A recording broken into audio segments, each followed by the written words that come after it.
Hey y'all, welcome to 12 days of holiday recipes where I will be bringing you 12 recipes during this holiday season. Today we're making an easy vegan peach cobbler cinnamon roll. We're going to start with a standard peach cobbler filling with some vegan butter, some cinnamon, nutmeg, and then I went in with my sugars and vanilla extract. Y'all, this recipe is super delicious. I first made it back in October 2020 and it went viral on Twitter and I've been in love with it ever since. At first I was a little like peach cobblers on cinnamon rolls, but try it and trust me because I've never steered you wrong.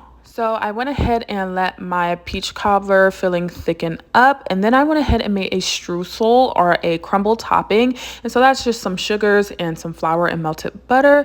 And I will not be making my cinnamon rolls from scratch this time just because who has time for that? So I will be using the ones from Trader Joe's, but I do have a recipe in my cookbook for cinnamon rolls from scratch.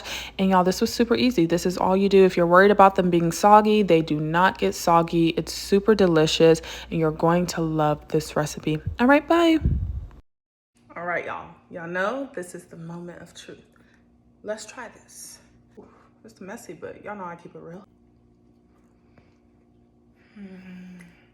Better come get you one of these peach cobbler cinnamon roll. Superior, okay?